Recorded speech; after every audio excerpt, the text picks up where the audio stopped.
Masalahnya adalah yang tadi saya katakan selama 10 menit ini ya mengenai sejarah awal Islam menurut tradisi Islam, ini tidak muncul daripada abad ke-7. Ini tidak muncul daripada abad ke-7. Ke-7. Ke-7. Saudara-saudaraku yang dikasihi Tuhan Yesus di Indonesia, saya Lindsay dari Florida, USA, dari Gereja Full Gospel Ministry, founder dari Wafm International atau yang disebut Wafm International.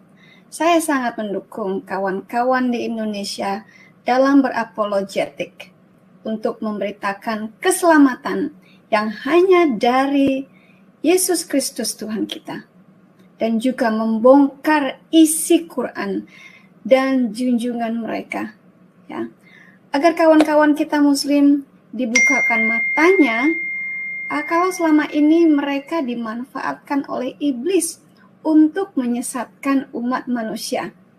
All right, listen. I want to say this is an exciting time.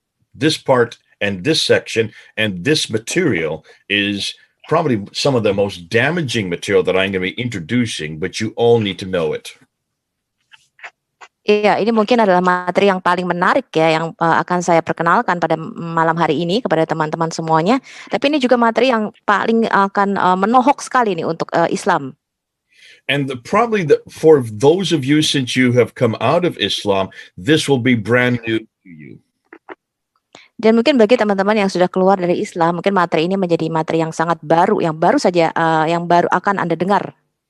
The reason why what I'm going to be introducing this evening there in Indonesia would not have been taught, you would not have heard about, this would be something you would not come across, certainly not in Islamic circles. Jadi materi yang akan saya bawakan pada malam hari ini mungkin teman-teman semuanya belum pernah dengar ya, karena materi ini mungkin belum pernah diajarkan sebelumnya di dalam dunia pembelajaran kita mengenai Islam. Islam does not ask questions of its history. Islam tidak pernah mempertanyakan mengenai sejarahnya. It doesn't feel that it needs to. Orang-orang Muslim mungkin tidak perlu mengetahui apa sih sejarah Islam, mereka tidak perlu tahu tentang itu. Muslims have always gone to the traditions, and I'll explain that when we get into the talk itself, and they've assumed that the traditions are true. Orang-orang Muslim biasanya mendengar cerita-cerita mengenai sejarah Islam dari tradisi-tradisi yang selalu diperdengarkan kepada mereka ya. Nanti saya jelaskan apa maksudnya tradisi-tradisi Islam itu. So the history of Islam is already there. Why question it? Jadi menurut mereka sejarah Islam sudah mereka ketahui semuanya. Kenapa harus dipertanyakan lagi? So that's always, almost a given that you do not critique how Islam began, you do not critique who Muhammad is, and you do not critique the Quran. Jadi mereka sudah diberikan sejarah ya, cerita-cerita mengenai sejarah Islam. Jadi mereka tidak bisa mengkritik bagaimana sejarahnya Islam itu dimulai, ya, kemudian sejarah mengenai Muhammad dan sejarah mengenai Quran. Jadi mereka tidak bisa mempertanyakan itu. But I'm going to be doing all three. Malam ini saya akan membuka semua tiga hal ini. Now, I'm not going to be doing them all in this talk because that would take me days. Ya, saya nggak akan bicarakan semuanya ya, nanti bisa berhari-hari ini bahan materinya. But over successive talks, as we come back and as I come in the future, I will be critiquing not only the Quran and these, you see here, the qira'ats, and you can see the early manuscript, one of the earliest manuscripts. I will be doing these at another time. Ya, nanti lain waktu saya akan bicara mengenai yang kalian lihat di sini ya, buku-buku di belakang saya ini mengenai qiraat Quran ya. Kemudian manuskrip Quran, kita akan bicarakan itu lain waktu. What I am critiquing and what I'm sharing with you today is how did Islam begin? Tapi yang mau saya kritik malam hari ini dan materi yang mau saya bawakan pada malam hari ini adalah bagaimana sejarah Islam itu dimulai. So, let's get right into it. Oke, kita akan mulai. And whoops, I need to bring my thing back up again. Let's do this one more time. So as we go ahead and start, let me share screen with you. As you can see, the story that we're talking about today is the quest for the 7th century Muhammad. I'm sorry, this is all in English, so we'll have to get the translation later on. Oke, ini semua materi saya dalam bahasa Inggris ya, nanti bisa diterjemahkan. Materi kita topik pada malam hari ini adalah pencarian mengenai Muhammad pada abad ke-7. Now, we're going to be asking this quest for the 7th century Muhammad. Kita akan mulai mempertanyakan dan mulai mencari apakah ada Muhammad pada abad ke-7. There are 5 areas that I'm going to be investigating. Ada 5 hal yang kita mau selidiki lebih lanjut. First of all, starting with that quest. Kita akan mulai dengan pencarian mengenai siapa Muhammad. Then moving to the coins. Kemudian kita akan bicara mengenai sejarah mata uang atau koin-koin. We'll then be going to the rock inscriptions. Kita akan bicara masuk ke dalam prasasti atau inskripsi. Other historical problems. Kita akan masuk ke dalam masalah-masalah lainnya di dalam sejarah pada abad ke-7. And then we're going to look at the claims that the Muslims make. Ya, lalu kita akan mulai melihat apa yang Muslim klaim. And I'm going to debunk every one of them. These are the major claims that they make for how Islam began against this material, and I'll debunk each one of them.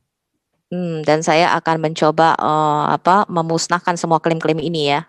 Okay, let's get right into it. So let's start with how, at least what Muslims claim about how it all began. Kita akan lihat apa yang Muslim klaim mengenai sejarah Islam. Now, the Muslims I'm talking about are the 99.9% of all Muslims in the world. Ya, Muslim yang saya bicarakan di sini adalah persentasenya sekitar 99 Muslim yang ada di dunia ya. 99%. We have the radical Muslims on the right, we have the nominal Muslims in the middle, and you have your liberal Muslims on the left. Those are the 3 major groups of Muslims: radical, nominal, liberal. Ya, kita akan bicara mengenai ada Muslim yang radikal ya atau Muslim garis keras, kemudian Muslim yang ya biasa-biasa saja, standar ya, kemudian ada Muslim yang ya tidak tahu apa-apa. So I'm talking about the radical and the nominal. These 2 groups here. We're not talking about the liberals. The liberals are the ones that are here in the West. They have left Islam. Many of them are very disillusioned with Islam. They would not make these 6 claims. Ya, jadi kita tidak akan bicara mengenai Muslim-Muslim yang liberal ya atau Muslim-Muslim yang moderat ya, karena mereka kebanyakan sudah meninggalkan Islam di negara-negara Barat. Kita akan bicara mengenai 2 grup saja ini ya, Muslim yang garis keras dan Muslim yang mengikuti tradisi atau Muslim yang standar. So they say the Jews and Christians corrupted their book and their God. We are the ones at fault. We corrupted it. Therefore, Muhammad was sent to correct those corruptions.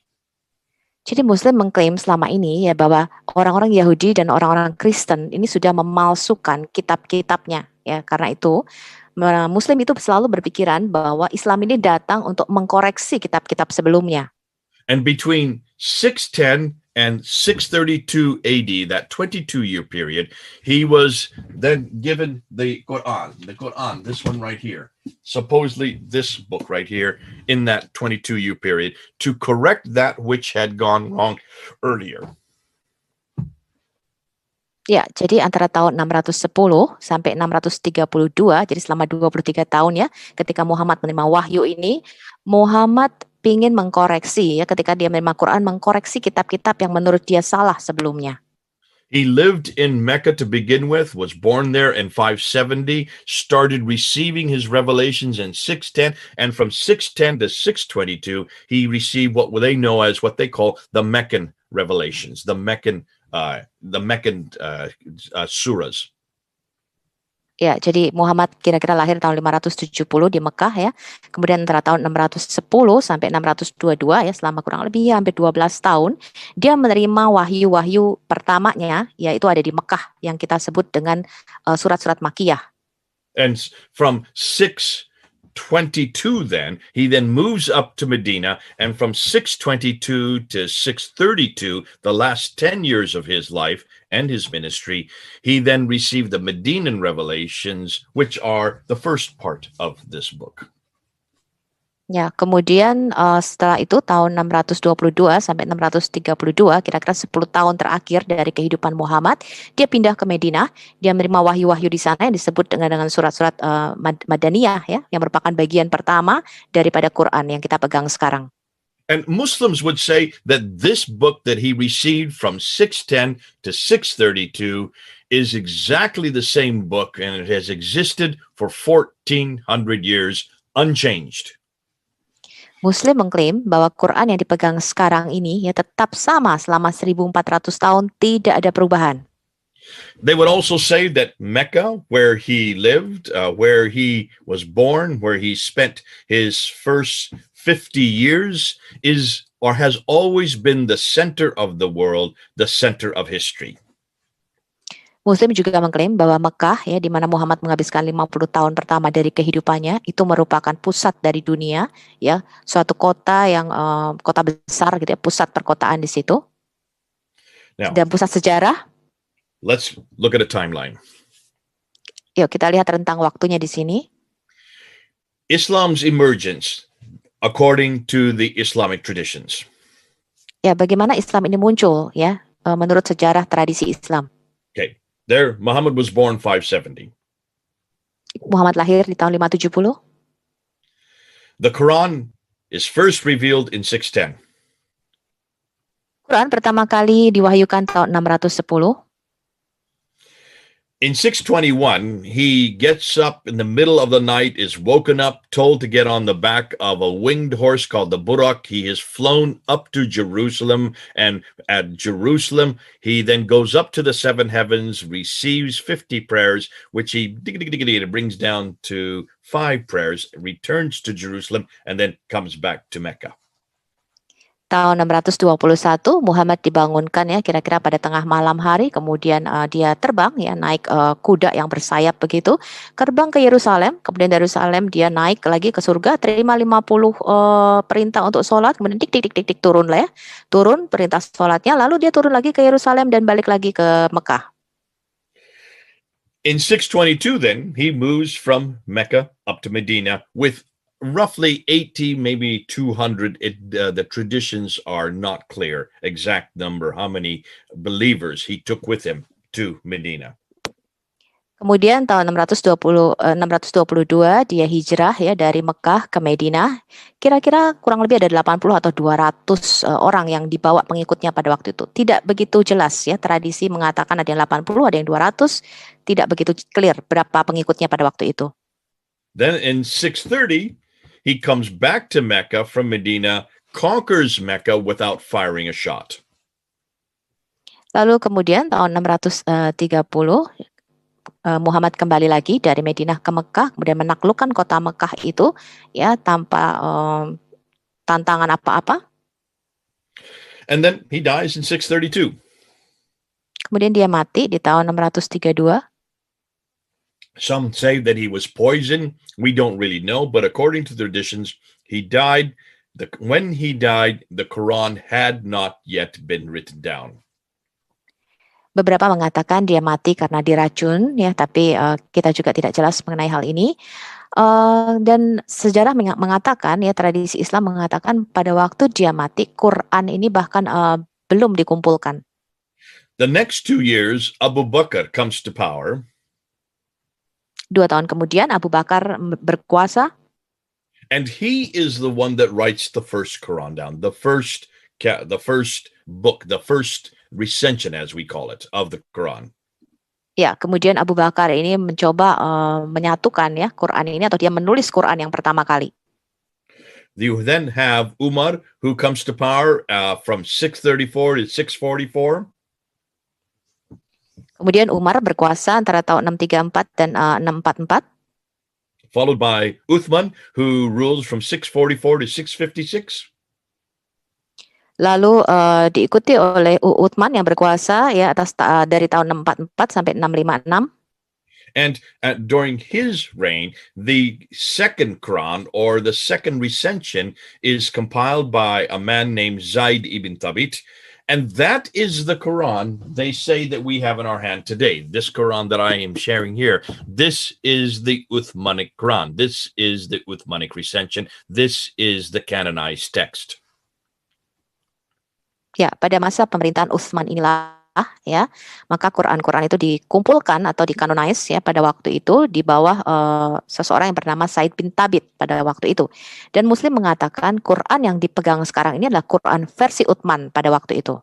And they say that is 652. Dan mereka mengatakan ini tahun 652. And then he is killed, and Ali, the adopted son or the cousin of Muhammad, he then takes power and he rules for 5 years. He is killed then in 661, and Muawiyah takes over and starts the Umayyad Caliphate. Ya, kemudian Ali waktu itu mulai berkuasa, ya ini adalah anak angkatnya ya atau menantunya daripada Muhammad ini. Kemudian dia mati tahun 611, pada waktu itu juga dibunuh Ali ini. So that's the history. That's the early history of Islam according to Islamic traditions. Ini tadi adalah sekilas sejarah mengenai awal-awal kemunculan Islam menurut sejarah Islam. Now, what's the problem with this? Ya, sekarang kita lihat apa masalahnya di sini. The problem is this. Everything I have just told you, everything I have said for the last 10 minutes does not come from the 7th century at all. Does not come from the same century that Muhammad lived. Masalahnya adalah yang tadi saya katakan selama 10 menit ini ya mengenai sejarah awal Islam menurut Islam tradisi Islam. Ini tidak muncul daripada abad ke-7. So, hold on a minute. You mean, am I suggesting therefore that everything we know about who Muhammad was, when he was born, what he did, where he lived, when he moved from Mecca, Medina, when he received the Quran, the stories of Abu Bakr, Umar, Uthman, and Ali, are you saying all of this is not written down during the same period that he lived or the same century he lived? Ya, tunggu dulu tadi ya, kata Brother J. Smith katanya. Tunggu dulu, berarti tadi cerita-cerita tadi yang orang muslim selalu katakan ya mengenai sejarahnya sendiri, Muhammad lahirnya di mana, kapan dia lahir, kapan dia hijrah, kapan dia Isra Mi'raj, kemudian kapan dia ke Medina, kemudian mengenai Umar, Abu Bakar, Uthman, Ali tadi, itu tidak ditulis pada abad ke-7, tidak ditulis pada zaman yang sama pada waktu Muhammad hidup. That's exactly what I'm saying. Ya, itulah yang Brother J. Smith mau katakan. Let's go back and let's look at another timeline. Sekarang kita lihat lagi rentang waktu lainnya. Okay, Muhammad dies in 632. There you can see it on the screen. Ya, sekarang kita lihat Muhammad meninggal tahun 632 Masehi. Now, where do we get the story about Muhammad? Where do we get his biography? Where do we get the Sirah? The Sirah to Rasulullah. There it is, the Sirah, which means the biography of the Prophet of God. Lalu dari mana kita bisa mendapatkan biografi mengenai Muhammad atau cerita mengenai Muhammad ya, sirat Rasulullah? Itu kapan ditulisnya? Kapan pertama kali kita tahu mengenai siapa nih Muhammad? Well, we're told it's Ibn Ishaq. There he is. Look at Ibn Ishaq. You can see him on the screen. Ya, kita diberitahu mereka mendapatkan cerita ini dari Ibn Ishaq. Ibn Ishaq, but look at his dates, 765. Kita lihat tanggalnya, 765 Masehi. Muhammad died in 632. Muhammad matinya 632. That's 130 years later. Ini 113 tahun kemudian. But hold on a minute. It's not he that we get the material from. We don't get anything from him. We know nothing about Muhammad or anything that happens from that man at all. Tapi tunggu sebentar. Ya, kita tidak punya materi apapun yang ditulis oleh Ibn Ishaq. Kita tidak mendapatkan pengetahuan kita tentang Muhammad dari Ibn Ishaq. We have to go to Ibn Hisham. Look at his dates. Look at him. I've just brought him up. Kita mengetahuinya dari Ibn Hisham. Sekarang kita lihat tanggalnya. Ibn Hisham tells us that he is the one that writes down the Sirah, the biography of Muhammad, but he takes what Ibn Ishaq says, throws most of it away, and only retains that which he likes.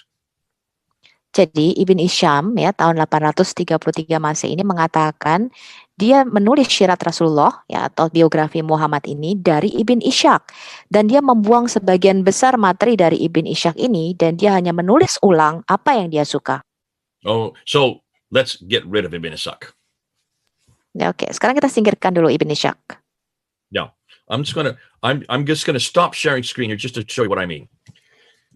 See this book here? This is the biography of Muhammad. Here it is. This is the classical book that everybody use. I would suggest you use it as well. This is the story of Muhammad. Lihat nih buku yang saya pegang, ya ini kehidupan Muhammad, ini cerita mengenai Muhammad. Ini orang-orang selalu mengacu kepada sumber buku ini ya. Saya harapkan Anda juga punya buku ini ya. Ini translasi dari Ibn Ishaq Sirat Rasulullah. And I'm sure that it is translated into Indonesian. You can get it on Amazon. You can probably get it at your bookstore. This one I like the best because it is translated by Alfred Guillaume from Arabic into English. He is considered to be the best translator of the Sirah from Arabic. Ya, jadi saya rasa juga sudah diterjemahkan di dalam bahasa Indonesia ya. Anda bisa beli di online di toko-toko buku atau Amazon. Tapi saya suka yang ini teman-teman karena diterjemahkan oleh Guillaume ya. Jadi dia adalah menerjemahkan langsung dari Arab ke Inggris dan dia termasuk salah satu penerjemah yang terbaik. But look at this. This is what's interesting. On the cover it says a translation of Ibn Ishaq's Siratul Rasulullah. It's translation of Ibn Ishaq's Siratul Rasulullah. Tapi lihat judulnya di sini, ya judulnya adalah terjemahan dari Ibn Ishaq, ya Did I Sirat not Rasulullah. just get done saying that this is not from Ibn Ishaq, that this is from Ibn Hisham? Bukankah tadi saya mengatakan ini bukan dari Ibn Ishaq ya, tapi Ibn Hisham? That's true. Ya itu benar. This entire book, not one word of it comes from Ibn Ishaq. So what is his name doing on the cover? Jadi seluruh buku ini bukan tulisannya Ibn Ishaq. Jadi kenapa namanya ada di judul bukunya? Alfred Guillaume didn't do that. Alfred Guillaume yang melakukan hal itu. Oxford University Press did that. Oxford University yang mencetaknya. And this is something you need to be aware of. Nah ini sesuatu yang Anda harus waspadai. This is called dimitude. This is called political correctness. Ini namanya ya apa ya? Dia mau membenarkan secara politik lah. What has happened is any scholar knows that Ibn Ishaq did not write the Sirah because nothing has come from him that we have today. We don't have anything from Ibn Ishaq. Semua para ilmuwan ya, para cendekiawan itu tahu ya bahwa mereka itu tidak mendapatkan biografi Muhammad ini dari Ibn Ishaq. Tidak ada tulisan Ibn Ishaq yang dipunyai sampai saat ini. But Muslims don't want you to know that. Tapi Muslim tidak mau Anda tahu mengenai hal ini. They don't want you to know that this book is actually written by Ibn Hisham 70 years later. Mereka Muslim tidak pengen tahu bahwa buku ini yang nulis adalah Ibn Hisham ya, kira-kira 70 tahun kemudian. 70 years, which makes it 833 AD, not 765 AD. Ya, jadi bukunya ditulis tahun 833 Masehi, ya. So let's go back to the timeline. You'll see why this is important. Remember, I said let's go and let's see what let's go back this direction. Ibn Ishaq dies in 765. According to Oxford Unity Press, he was the one that wrote this. But nothing comes from here. It all comes from Ibn Hisham, who dies in 833. Ya, jadi tadi ya Ibn Ishaq kita lihat di timeline ini ya, di rentang waktunya ini meninggal tahun 765. Jadi orang-orang Muslim berkata, oh ini tulisannya Ibn Ishaq. Ya, padahal kalau kita melihat ini adalah tulisannya Ibn Hisham yang meninggal tahun 833 Masehi. This will come important towards the end of my talk today because you will see why this is significant. So that's why I get rid of Ibn Ishaq and I keep Ibn Hisham there so that you can see the earliest biography we have of Muhammad is Ibn Hisham. We don't have anything earlier than Ibn Hisham. Oke. Nanti kita lihat ya pada akhir pembelajaran kita akan melihat betapa pentingnya, signifikannya kita mengetahui hal ini. Karena itu tadi saya menyingkirkan nih Ibn Ishaq ya, karena biografi yang paling awal yang kita bisa tahu tentang Muhammad adalah dari Ibn Hisham. Now, we do have another biography called by a man named Al-Waqidi, but he dies after Ibn Hisham. He dies in 835. Kita punya penulis biografi lainnya mengenai Muhammad, namanya Al-Waqidi, tapi dia meninggal tahun 835 Masehi ya, setelah Ibn Hisham. So the earliest biography we have of Muhammad comes 200 years after his death. Jadi biografi yang paling pertama kali yang kita bisa tahu tentang kehidupan Muhammad itu 200 tahun setelah kematian Muhammad. What about the saying, the hadith? What about them? Are they also problematic? Are they also late? Bagaimana sekarang tentang hadits atau perkataan-perkataan Muhammad? Apakah ini juga ditulis belakangan? I'll put them in blue. Ya, ini saya warnai biru. So the earliest hadith we have for what Muhammad said is from Al-Bukhari. Hadits yang pertama kali yang kita punya adalah dari Al-Bukhari. He is given 600,000 of what they call akbar. That means sayings, these akbars, 600,000, and he is to look at them and throw away that which ones are no good, and he whittles them down from 600,000 down to 7,397. Oke, jadi Al-Bukhari ini menseleksi dari 600.000 hadits, kemudian ditik ya, diperkecil jadi tinggal 7.397 hadits saja yang dia seleksi. So from 600,000 down to 7,400. Let's just say 7,400. Ya, jadi dari 600.000 hadits dia seleksi, ya, kita katakan saja tinggal 7.400 hadits yang akhirnya dimasukkan di dalam Al-Bukhari.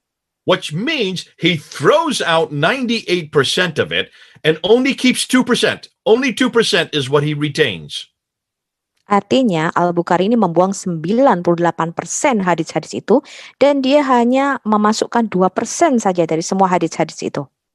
And that is the 9 volumes that we have today of Al-Bukhari is just 2% of what he was given to then look at and trash what he didn't like.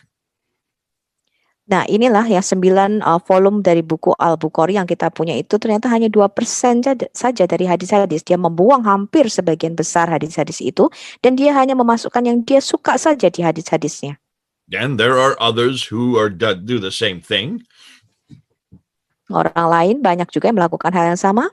Sahih Muslim died in 875. You have At-Tirmidhi who died in 884. You have Ibn Majah who died in 887. And you have Abu Dawud who died in 899. And then you have An-Nasai who died in 915. These are the 6 most authoritative of all the hadith writers. Sekarang kita lihat ya, Sahih Muslim yang meninggal tahun 875, At-Tirmidzi tahun 884 dia meninggal, Ibn Majah 887, Abu Dawud 899, An-Nasai 915 Masehi. Ini adalah ke-6 hadis yang otentik yang diakui oleh orang Muslim. So those are the 6 hadith compilers. They all come after Al-Bukhari. There's nothing earlier than Al-Bukhari, which was written down that we know of for the hadith, for the sayings of Muhammad. Jadi ini adalah 6 hadis yang autentik ya. Mereka lah yang mengkompilasi atau menyusun ya semua perkataan-perkataan atau hadis daripada Muhammad ini. Semuanya itu sesudah Al-Bukhari. Jadi yang paling awal yang kita kenal hadisnya adalah Al-Bukhari. But look at his dates, 870. Kita lihat tanggalnya, tahun 870. That's the late 9th century. Ini akhir abad ke-9. That's 240 years after Muhammad dies. Al-Bukhari writes this down. Jadi sekitar 240 tahun Now, setelah Muhammad mati, Al-Bukhari baru. We have 2 more genre. We have the tafsir and the tahqiq. You can see them in brown up there on the left. Kita punya 2 lagi ini ya, Ya, kita punya 2 lagi jenisnya ya, tafsir dan tarik. So the tafsir are the commentaries on the Quran. They explain and they enliven the Quran. The tahqiq would be the histories of mankind. These are the last 2 genres. After the sirah and the hadith come the tafsir and the tahqiq. Oke, ini adalah 2 hal lainnya ya yang harus kita perhatikan. Tafsir ini adalah komentar mengenai Quran. Jadi mereka lah yang meninterpretasikan Quran ya. Kemudian tarik ini adalah sejarah daripada manusia ya. Now, there are many who write the tafsir down. You have Baidawi, you have Zamakhshari, you have Suyuti. There are many, many names that come. But the earliest one, the first one to write down any tafsir or any tahqiq is known as Al-Tabari. And look at his date, 923. Ya, kita punya banyak sekali orang yang menulis tafsir. Ini ada Al-Badawi dan lain-lain ya. Tetapi yang paling awal yang menulis tafsir atau komentar mengenai Quran ini adalah Al-Tabari. Kita lihat tanggalnya. Okay, Al-Tabari, that's the 10th century. So now we're talking 300 years after Muhammad. Al-Tabari meninggal tahun 923, ini abad ke-10, jadi 300 tahun setelah Muhammad mati. Baidawi, Zamakhshari, Suyuti, and all the plethora of other commentators all come after Al-Tabari. Kalau Badawi, Al-Suyuti, lainnya ya, yang dan lain-lain itu menulisnya sesudah Al-Tabari. Here we go. Take a look and look at the time, the difference. And that's why I'm putting up that line there. 200 years between Muhammad and the first of the traditions. The earliest of the traditions would be the Sirah, the biography of Muhammad. That's 200 years, over 200 years that you have the first thing written down about this man. Sekarang kita lihat rentang waktunya. Berarti dari Muhammad mati ya sampai biografi pertamanya itu ditulis Sirat Rasulullah ya dari Ibn Hisham, ini rentang waktunya kira-kira 200 tahun. So, I just want to put up there Abdul Malik. Abdul Malik, you're going to see, is the one that introduces Islam as we know it. His date is 692. That's 141 years between the time of Abdul Malik in 692 and Ibn Hisham there in 830. Sekarang kita lihat Abdul Al-Malik, ini yang pertama kali memperkenalkan Islam ya secara luas, itu tahun 692 Masehi. Kita lihat perbedaan waktunya 141 tahun sampai biografi pertama itu ditulis. Now, why is this important? Sekarang mengapa hal ini penting? Well, you're going to see after today's lecture that it's actually the Abbasids. Look at I've just put them up there. The Abbasids right there at the bottom. They are the second dynasty, the second great empire of Islam. They are the ones that we're going to find out that actually give us the Islam we have today. The Islam that you all have grown up with, the Islam that's all around you, the Islam that's there in Indonesia actually comes from the Abbasids. And that's why I want to put their dates up there. Oke, sekarang kita lihat ini ya, dinasti Abbasian. Ini yang berkuasa pada waktu itu ya, tahun 749 Masehi, 84 tahun ya sebelum Sirat Rasulullah ini ditulis. Dinasti Abbasian inilah yang pada waktu menjadi kerajaan besar yang memperkenalkan Islam yang sebenarnya secara luas, termasuk memperkenalkannya ke Indonesia. Jadi Islam yang kita warisi sekarang ini adalah sebenarnya dari dinasti Abbasian. So the difference between the Abbasids coming to power in 749 and the earliest date for the earliest Sirah, the biography of Muhammad, is 84 years. Jadi rentang waktu antara dinasti Abbasian ini naik ya, mulai berkuasa pada waktu itu tahun 749 Masehi sampai pada waktu biografi Muhammad pertama kali ditulis itu jarak waktunya atau rentang waktunya 84 tahun.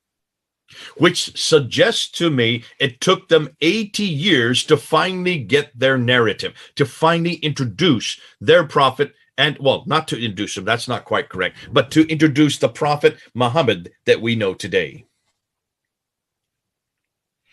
I'm sorry, brother, I lost you. Can again? So it took them 84 years or 80 years, as you can see in the timeline there, to finally, for the Abbasids, to finally get the Muhammad that they want to introduce to the world. 80 years, that's hugely important. Ya, jadi butuh waktu rentang waktu 80 tahun ya sampai kira-kira dinasti Abbasian ketika berkuasa itu dia memperkenalkan siapa itu Muhammad secara luas kepada dunia. Now you can see why the Muslims would rather this only be 15 years. They would rather it be Ibn Ishaq that the first biography comes to. What I'm saying is no. Ibn Ishaq we don't have anything from Ibn Ishaq. What we have about who this man is does not come for 80 years after the Abbasids start to introduce their Muhammad, their Mecca, their Islam. Because you're going to see Islam as we know it today is an Abbasid invention.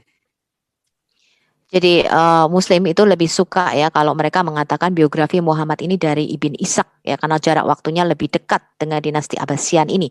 Tapi Brother Jason mengatakan, oh tidak ya, kita tidak mendapatkan sejarah Muhammad ini dari Ibn Ishaq ya, tetapi dari Ibn Hisham. Dan sebenarnya dinasti Abbasian inilah yang pertama kali yang menyebarkan atau membuat pola gitu ya, bahwa apakah Islam itu dan siapakah Muhammad ini? Jadi dinasti Abbasian yang pertama kali memperkenalkan mengenai Muhammad ini secara luas. Now, almost 90% of every Muslim you talk to does not know what I've just told you. Nah, sekarang kita lihat ya, 90% ya dari Muslim seluruh dunia ini sama sekali tidak tahu nih apa yang saya baru saja katakan kepada teman-teman. And I would suggest that in Indonesia, the number would be 99%. Almost every Muslim that you meet in Indonesia will not know what I'm showing you on this graph. Dan saya rasa ya teman-teman ya, 99% orang Muslim Indonesia ini tidak tahu sejarah yang baru saja saya katakan kepada Anda.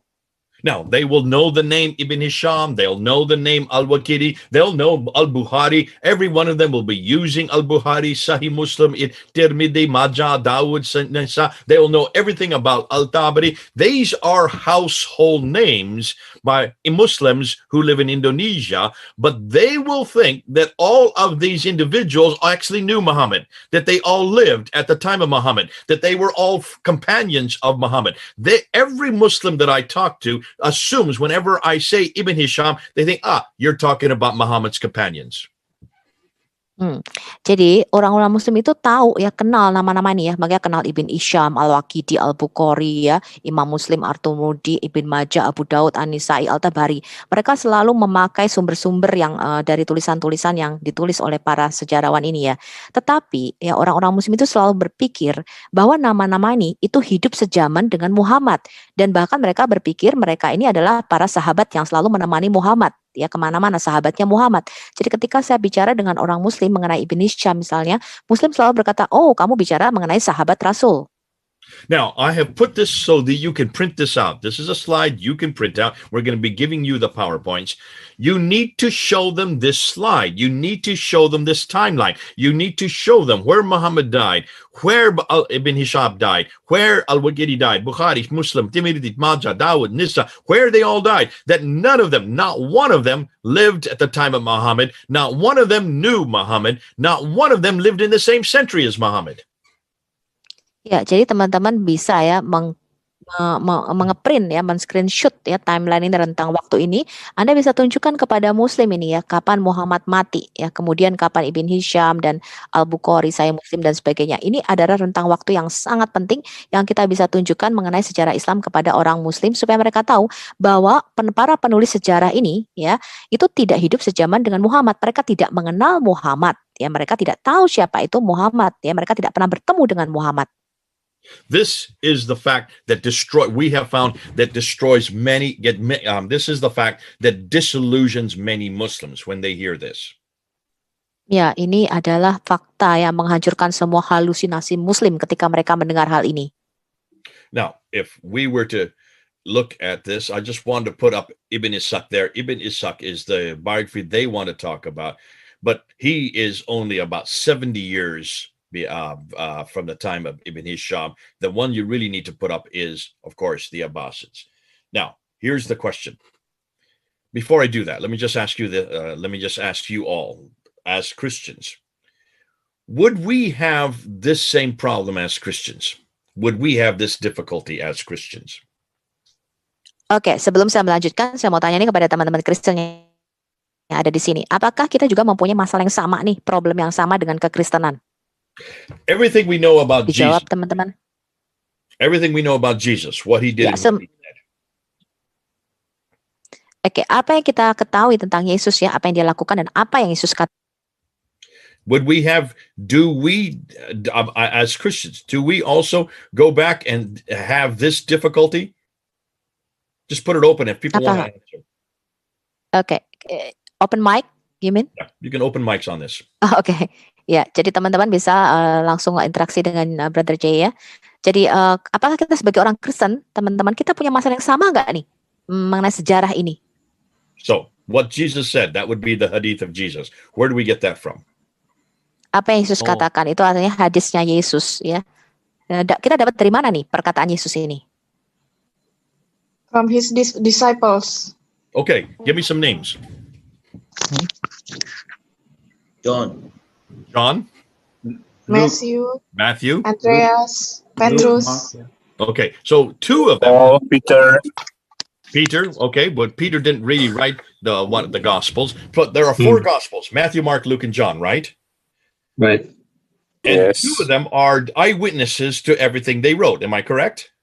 Matthew and John. Yes, correct. And Yes, right. Mark and Luke would have got it from the disciples, so they would have been second. They would be not eyewitnesses, but they got it from the eyewitnesses. Am I correct? Correct, right. Okay, now let's look at the biography of Jesus. The biography of Jesus would be Matthew, Mark, Luke, and John. So you're talking about two of the biographies, two of the sira of Jesus would be from eyewitnesses or those who got it from the eyewitness.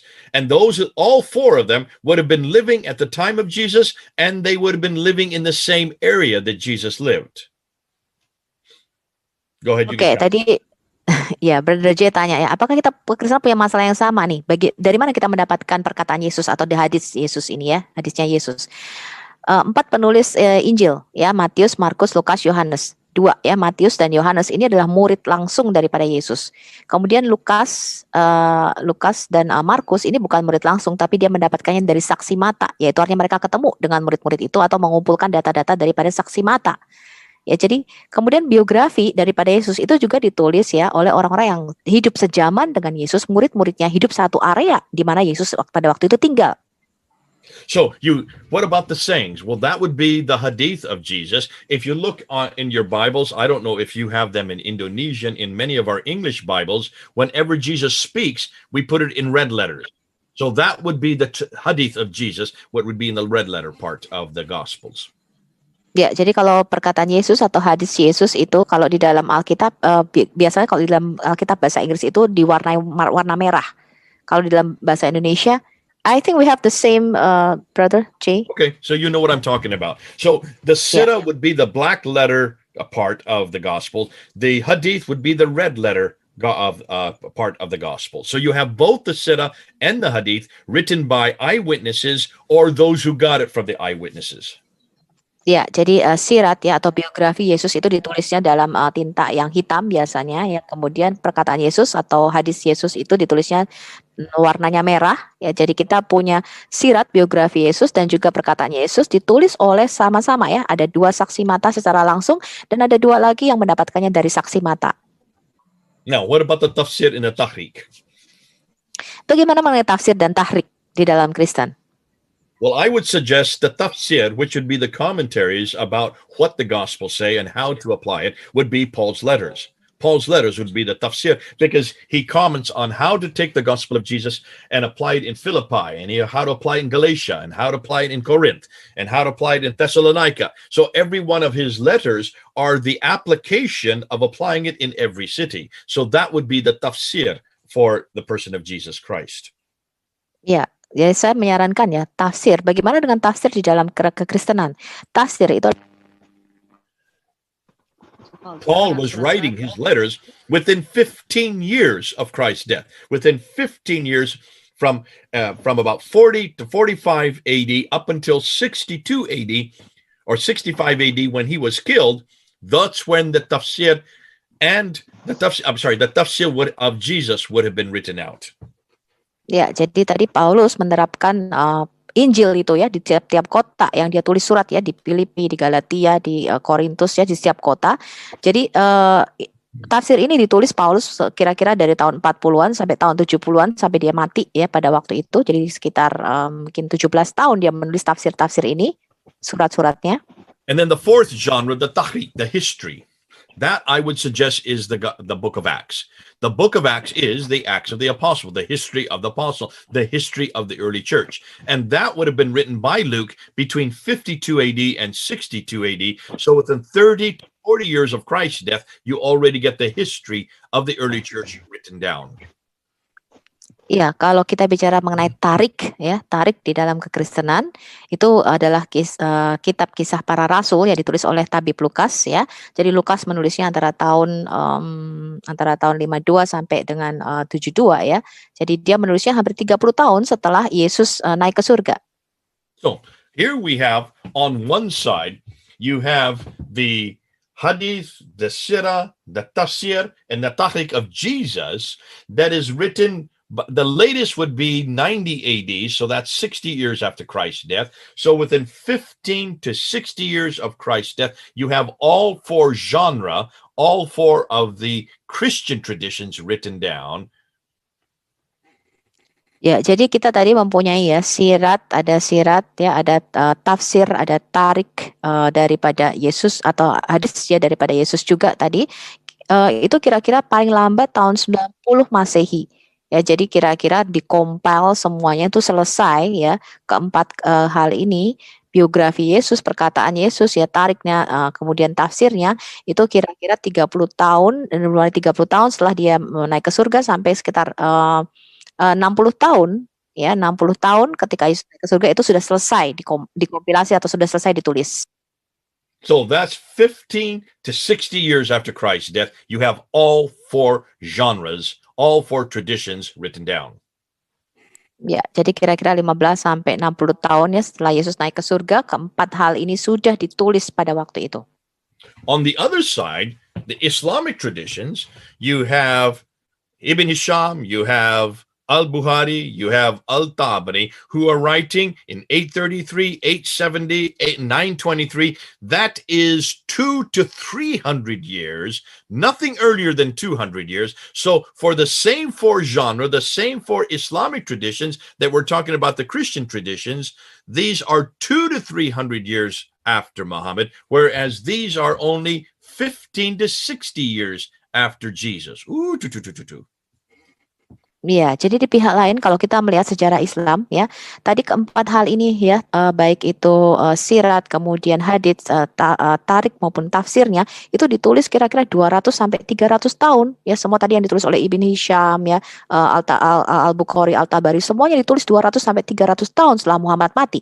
Tetapi kalau di Kristen ini sudah selesai kira-kira 15 sampai 60 tahun setelah Yesus naik ke surga. Jadi wow, I love the way you speak. You're so clipped and you're so perfect. Ding, ding, ding, ding, ding. You're fun to listen to, actually. You've got a beautiful speaking voice. So I'm talking to Sophie there. So you don't have to translate it if you don't want to. Now here, we're looking at two completely different categories of authority. Completely different categories of authority. Oke, di sini tadi kita melihat ya, kita membandingkan dua hal ya, dua hal dari kategori yang berbeda tadi, kategori yang sama kita bandingkan di Islam maupun di Kristen. The latest is 60 years after Christ's death for our traditions. The earliest is 200 years for the traditions beginning with Muhammad. 60 versus 200. Ya, jadi kalau kita sudah melihat ya dari empat kategori yang sama, kalau kita bandingkan di Kristen itu 60 tahun ya setelah Yesus naik ke surga sudah selesai keempat hal tadi yang kita bandingkan, tapi di Islam 200 sampai 300 tahun setelah Muhammad mati baru sejarah Islam itu dimulai atau ditulis. And if that's not bad enough, what we're going to find out, I haven't introduced that yet, but we're going to find out is that whereas all of those who wrote what Jesus said, did, and how the early church began were living in the same area that Jesus lived in, every one of those who wrote who Muhammad was, what he said, what he did, and how Islam began, all lived hundreds of miles further north. None of them lived in Mecca and Medina. Kalau hal tadi itu belum cukup buruk ya, belum cukup sangat-sangat berita buruk tadi yang kita pelajari tadi ya. Kita bisa membuktikan bahwa semua penulis-penulis ya tadi yang Matius, Markus, Lukas, Yohanes tadi yang menulis itu di area yang sama. Mereka tinggal hidup di area yang sama ya, di daerah yang sama dengan Yesus. Tetapi para penulis Islam tadi, sejarah tadi ya, semua yang menulis tarik, tafsir maupun sirat Rasulullah itu hidupnya ratusan mil jauhnya di sebelah utara. Tidak satu pun hidup di kota yang sama dengan Muhammad.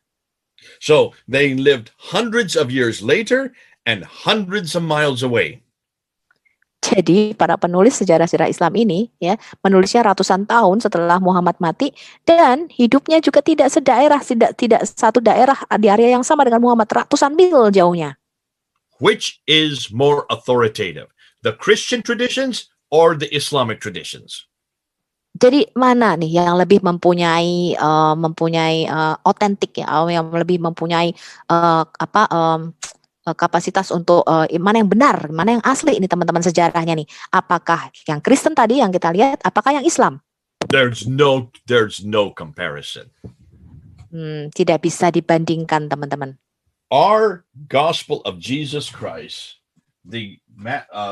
his life and his sayings, everything we know about Jesus are so much earlier and so much closer, geographically speaking, than anything that we have in the Islamic traditions, or in this case, here's the Islamic traditions. When you do a comparison, ours is by far much closer to the event.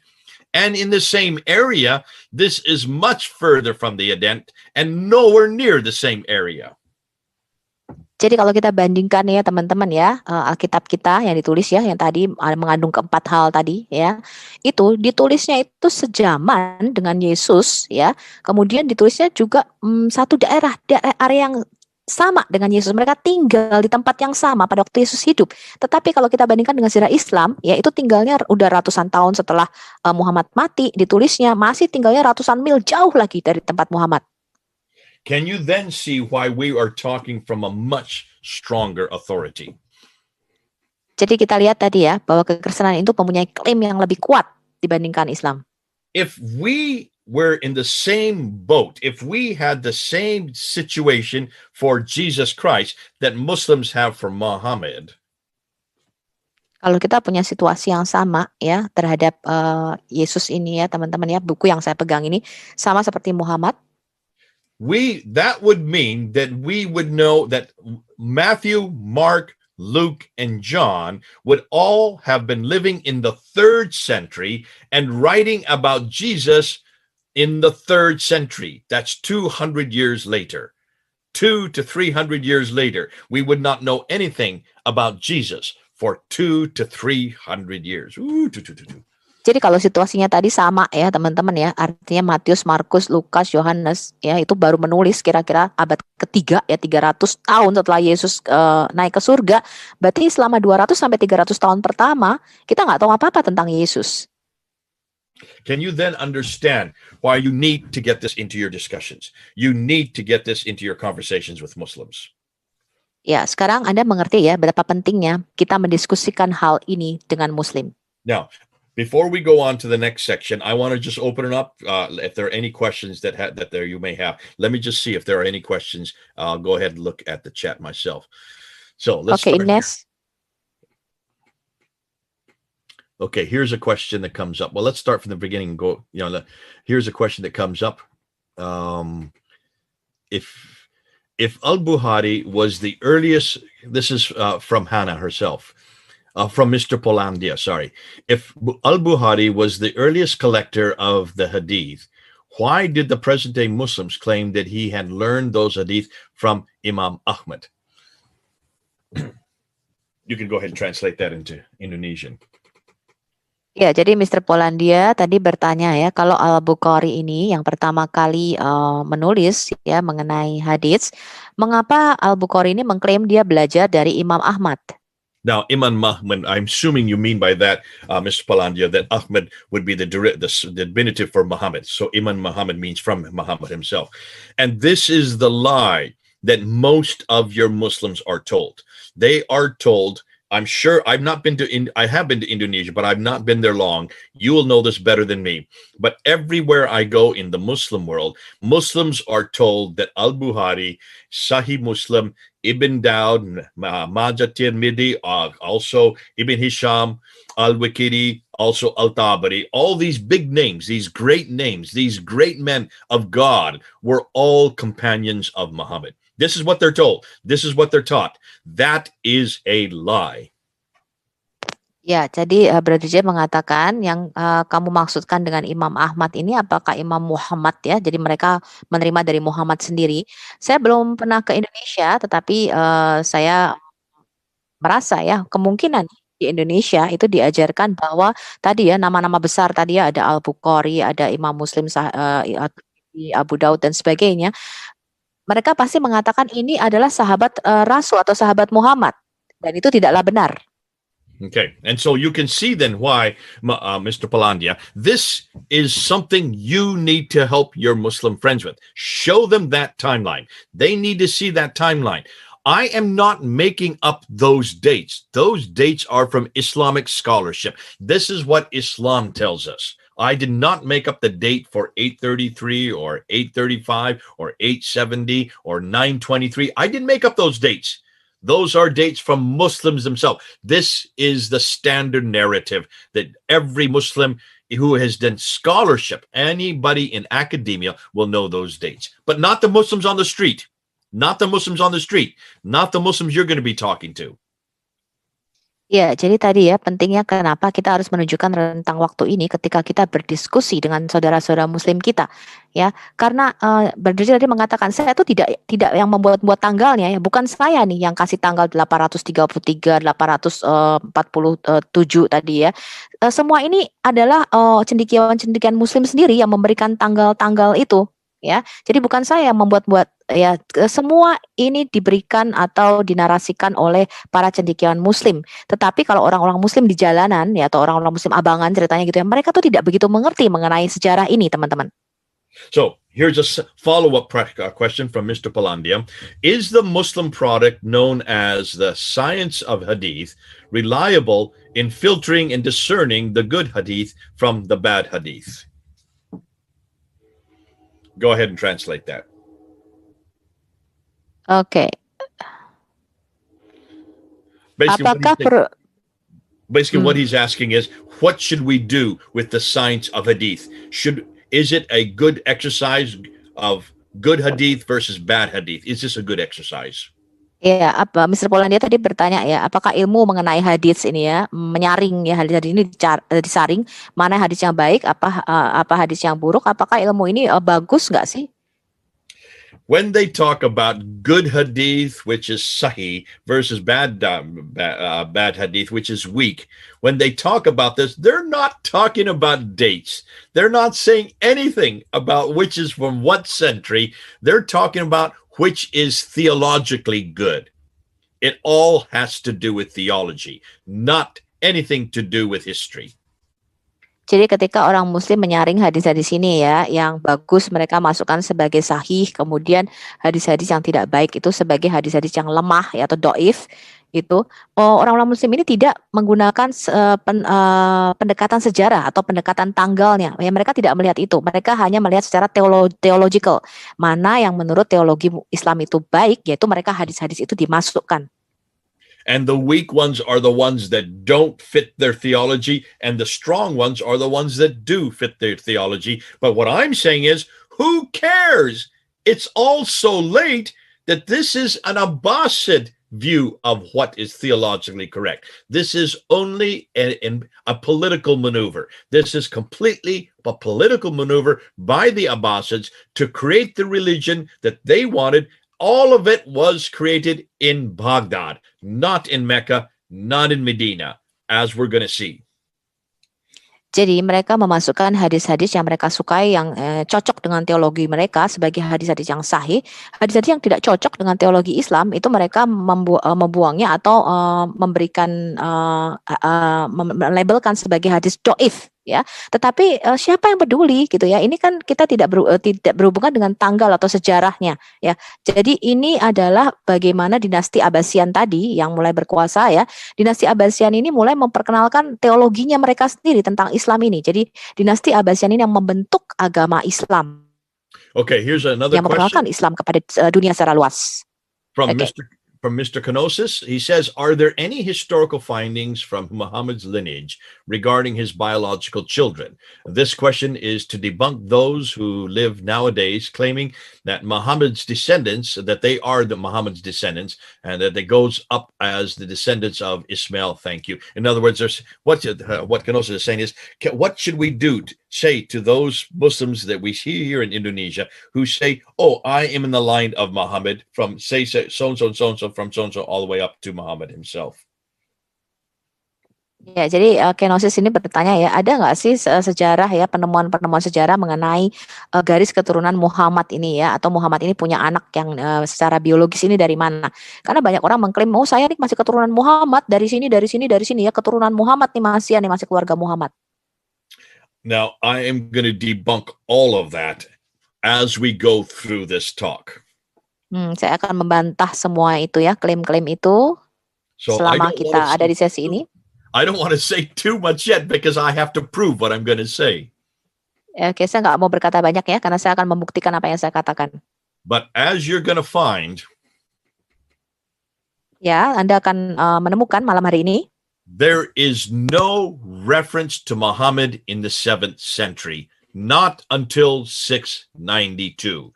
You're going to see that I'm going to show you that. We don't know anything about a man named Muhammad at all. At least not the traditional Muhammad, the Muhammad that every Muslim knows. We don't know anything about him until 692, yet supposedly he died in 632. We know nothing about his lineage. We know nothing about Abu Bakr. We know nothing about Umar. We know nothing about Uthman. We know nothing about Ali, the first 4 caliphs. We cannot find one reference to any of them from the 7th century. Ya, pada malam hari ini saya akan menunjukkan ya bahwa kita tuh tidak tahu apa-apa ya tentang Muhammad yang hidup pada abad ke-7 ya, sampai pada tahun 692. Jadi sebelum tahun 692 kita tidak tahu apa-apa mengenai siapa itu Muhammad ya. Kemudian 4 khalifat pertama tadi ya, Abu Bakar, Umar, Uthman dan Ali, kita tidak tahu ya, tidak tahu apa-apa mengenai sejarah mereka sebelum tahun 692. We're going to have to throw all of that out because there's nothing from the 7th century. Everything that we know about Muhammad, about Khadija, his wife, everything we know about Ali, his adopted son, everything we know about anything we know about Abu Bakr, the first caliph, or Umar, the second caliph, or Uthman, the third caliph, or Ali, the 4th caliph.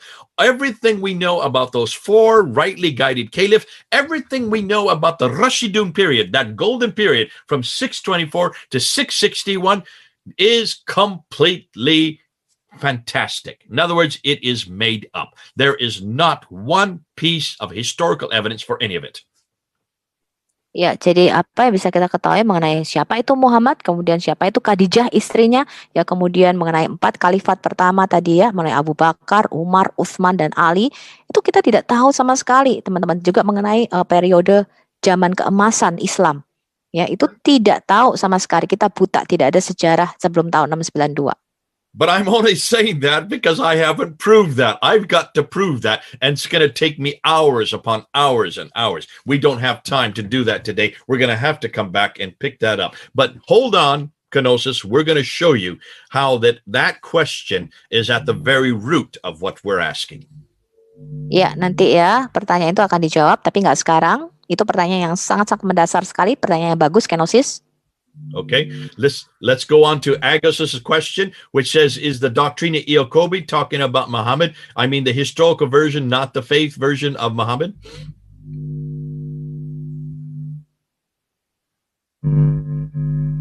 Go ahead and translate that, the question that comes down from Agus. Iya, pertanyaan dari Agus ya, apakah doktrin Yakobi yang berbicara mengenai Muhammad, maksudnya dia adalah sejarah ya. We're going to actually debunk the Doctrina Iacobi, but not today. We don't have time today to do that. That's part of this talk. I'm going to destroy the Doctrina Iacobi. I'm going to destroy the Constitution of Medina. I'm going to destroy the Ashkenazi letter. every one of these supposed references to Muhammad from the 7th century, I'm going to shut down, and everything that I'm going to be using will be historical criticism. In other words, I'm going to be going back to the 7th century to shut all of these down. But not today. I can see this will take too long because of the back and forth with the English to translation. Oke, ya. Jadi nggak akan saya akan membantah semua ya mengenai doktrin Yakobi ini dan semua yang menyatakan Muhammad ada di abad ke-7. Tapi tidak hari ini, teman-teman, akan menjadi terlalu panjang ya karena kita juga akan menerjemahkannya dalam bahasa Indonesia. Go on, Brother Jay. Okay, here's another question from Boanergis. He says, Mr. Smith, can we say that this religion, Islam, was established not by Muhammad himself, but by people who got inspired by his biography? Was there something to do with the political atmosphere that was taken by someone who tried to take a particular advantage, or was it because of faith crisis at that time? Okay. Go ahead. Mr. Boanerges bertanya ya, Brother J ya, apakah kita bisa katakan bahwa agama ini, Islam, itu didirikan ya bukan oleh Muhammad sendiri, tetapi oleh orang-orang yang terinspirasi oleh biografinya Muhammad? Ataukah ini berkaitan dengan suasana politik pada waktu itu ya, kemudian seseorang ini mencoba mengambil keuntungan dari suasana politik ini, atau karena ada krisis iman pada waktu itu katanya? This book here. Ya, buku yang saya pegang ini. Muhammad exist. Apakah Muhammad itu pernah ada? Robert Spencer. Robert Spencer. He wrote this book in 2012. Dia menulis buku ini tahun 2012. 9 years ago. 9 tahun lalu. Now, this book, when it came out, was enormously damaging and caused an enormous amount of anger all over the Muslim world. Pada waktu buku ini pertama kali dikeluarkan, ini menyebabkan suatu kemarahan yang besar di kalangan Muslim pada waktu itu. In the last year, in 2020, tahun terakhir ini ya, tahun 2020, we have been looking and unpacking and actually taking from this and moving beyond it. And what we have been doing is there's a team of us, there's about, I want to say between 10 and 15 of us who are working together all over the world. We're Zooming back and forth. We're Skyping back and forth. We're WhatsApping back and forth. But we're researching this very question that you're asking here. And that is, what do we know about Muhammad in the 7th century? Ya, jadi ada tim dari kita ya, sekitar 10-15 orang ya, kita selalu kontak ya, selalu saling kontak nih. Kita selalu membicarakan apakah benar nih ada Muhammad pada waktu abad ke-7. Because if everything we are dependent on for this man named Muhammad, for this religion called Islam, for these traditions of the sayings that he did and the life that he lived, if everything comes from the 9th and 10th century, which is 200 to 300 years later, that is too late. We need to go back to the 7th century. We need to go back to the century he lived. We need to go back to the century he spoke. And we need to find out who was this man. Jadi kalau apa yang kita dapatkan dari kehidupan Muhammad ya, apa yang dia lakukan, apa yang dia katakan itu berasal dari 200 atau 300 tahun sesudah dia mati, kita tidak bisa tahu apa-apa ya. Kita harus kembali kepada abad ke-7 ya untuk mengetahui siapa sebenarnya Muhammad. So, I am going to be introducing an enormous amount of material. I cannot do it today because I can see we've already gone an hour and a half and we've only just got through the introduction of it. But we're going to have to come back and do more and more and more. So this is what I'm going to do. I'm going to introduce just the material that we have got in the last 10 years. Oke, saya punya banyak materi ya, tapi nggak bisa dibicarakan ya, karena ini udah 1,5 jam.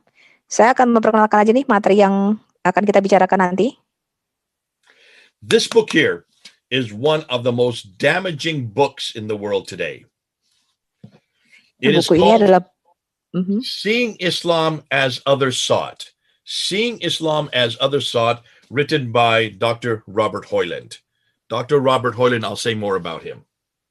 Ya, ini buku ini ya, melihat Islam dari kacamata orang-orang lain ya.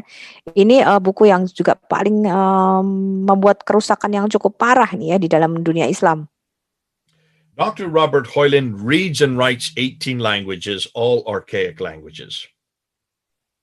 Dr. Robert ya tadi dikatakan dia bicara dan menulis dalam 18 bahasa.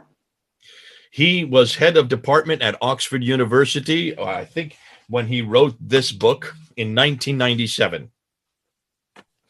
Dia itu kepala dari satu universitas yang cukup ternama ya di Amerika.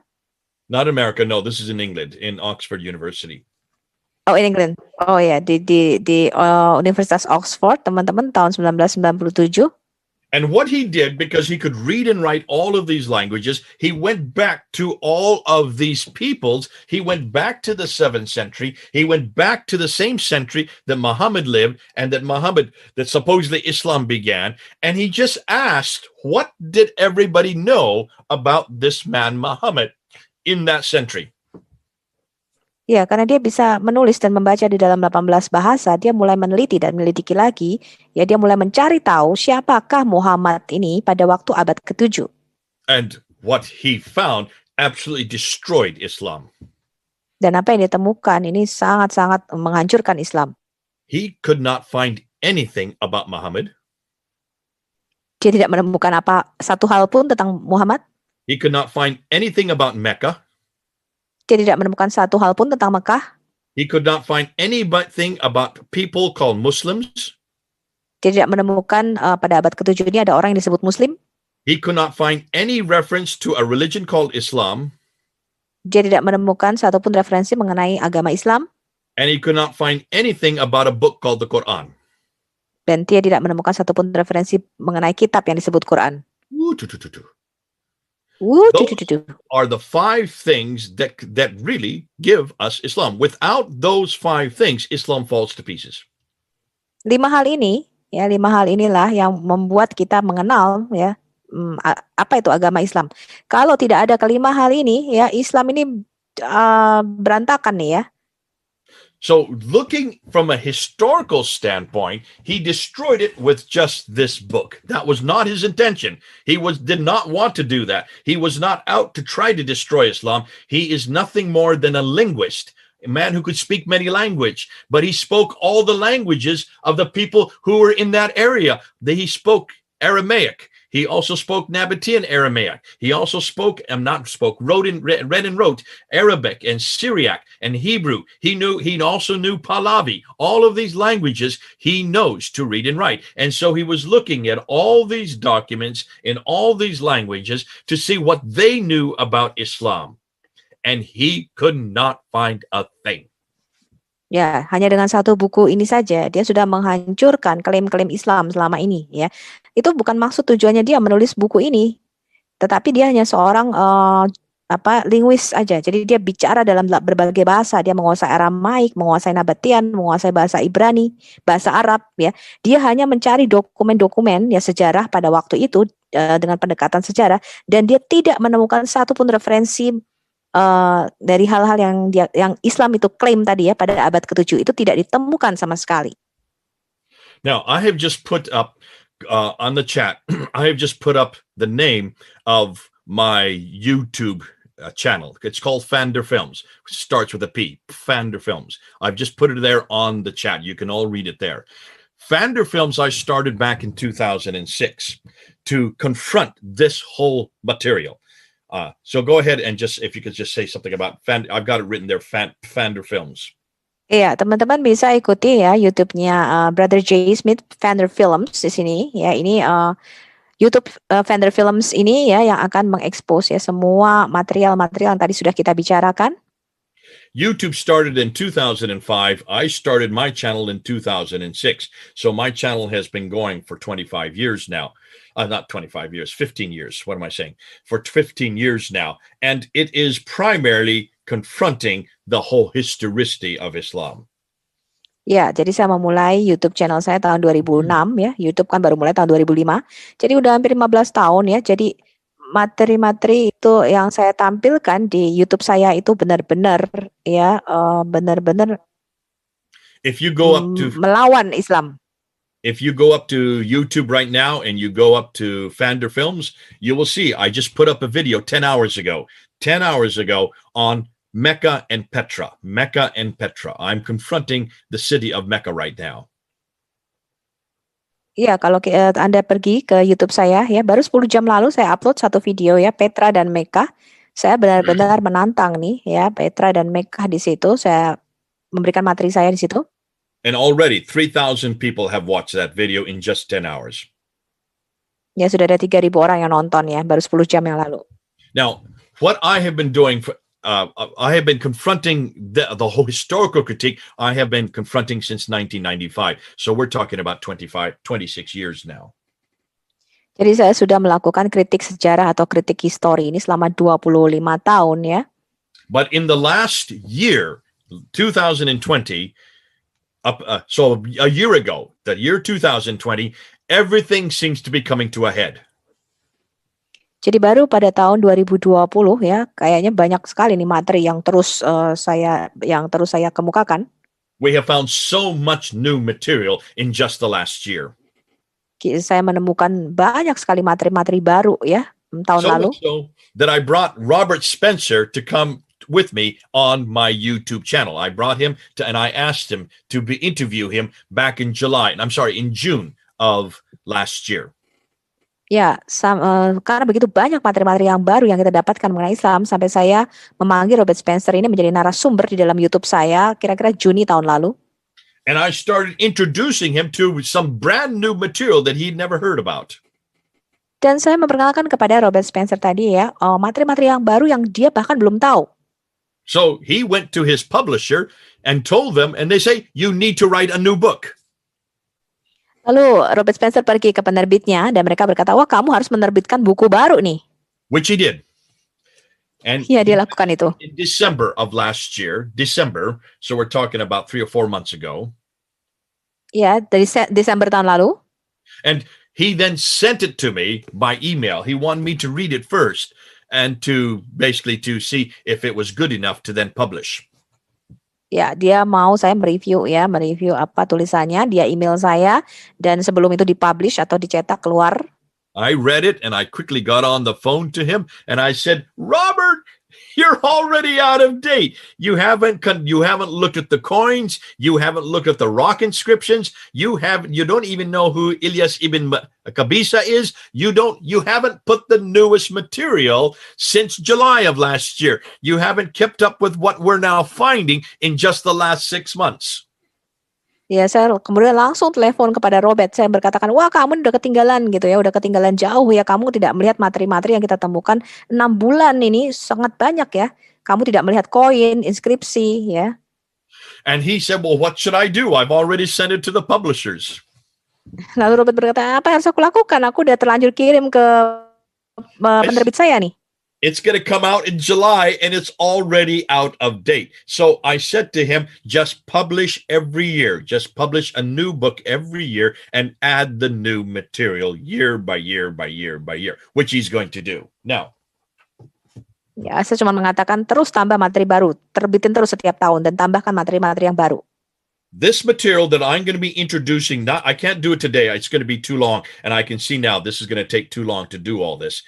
But the material that we're going to be getting, that you're going to be getting, and I'll send you the PowerPoint, this material is so damaging, but it is so exciting because it is moving so quickly. We're getting so much new research done. We're having so many more people helping us with it. And we're all from many different countries. It's happening all over the world. But there are only a few of us that are actually getting it out in the public sphere. I am one of those. Hatun Tosh from England is another. Al Fadi from here in the United States is another. There's only about 3 of us. Then we have Mel and his whole team from Ireland. There's only about 4 of us who are actually putting this out into the public sphere. Oke, materi-materi yang kita dapatkan ini ya sebenarnya dari seluruh dunia ya. Ada banyak orang yang membantu kita. Cuman yang bicara kepada publik itu paling baru saya, Sister Hatun Tash ya. Kemudian ada Mel, kemudian ada Al-Fadi di Amerika.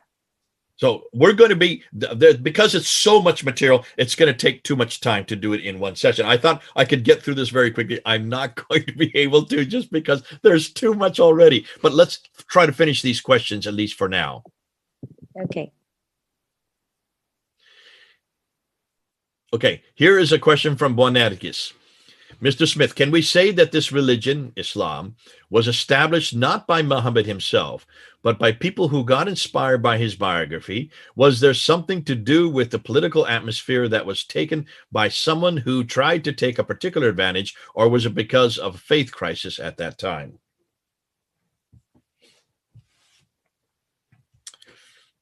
Go ahead if you could translate that.